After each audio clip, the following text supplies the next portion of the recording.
នៅថ្ងៃទី9 ខែធ្នូឆ្នាំ2025នេះភាគីថៃនៅតែបន្តរំលោភបំពានលើបទច្បាញ់និងសេចក្តីថ្លែងការណ៍រួមស្តីពីកិច្ចព្រមព្រៀងសន្តិភាពរវាងកម្ពុជាថៃដែលភាគីកម្ពុជានិងភាគីថៃបានចុះហត្ថលេខានៅថ្ងៃទី26 ខែតុលាឆ្នាំ2025ដោយបន្តធ្វើសកម្មភាពឈ្លានពានដោយប្រដាប់អាវុធសារជាថ្មីមកលើបូរណភាពទឹកដីរបស់កម្ពុជាដោយប្រើប្រាស់កម្លាំងយោធាកងយោធពលខេមរៈភូមិន្ទគោរពជានិច្ចនៅការសម្រេចចិត្តរបស់រាជរដ្ឋាភិបាលក្នុងការដោះស្រាយបញ្ហាព្រំដែនដោយសន្តិវិធី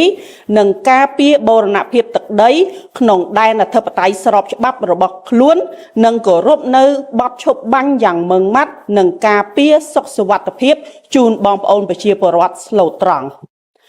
ដោយសារសកម្មភាពដ៏កក្លឿនរបស់ភាគីថៃដែលបានបើកការបាញ់ប្រហារមុននិងឈ្លានពានមកលើដែនអធិបតេយ្យស្របច្បាប់របស់កម្ពុជា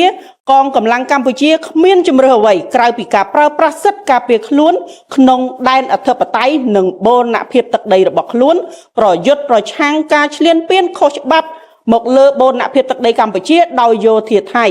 ដោយមានចែងនៅក្នុងមាត្រា51នៃធម្មនុញ្ញអង្គការសហប្រជាជាតិក្នុងន័យនេះកងយោធពលខេមរៈភូមិន្ទបដិញ្ញាចិត្តឥតងារេក្នុងការការពារអធិបតេយ្យភាពបូរណភាពទឹកដីនិងសុវត្ថិភាពប្រជាជនប្រឆាំងនឹងការឈ្លានពានដ៏កម្រោលនិងសាហាវឃោរឃៅរបស់យោធាថៃមកលើកម្ពុជា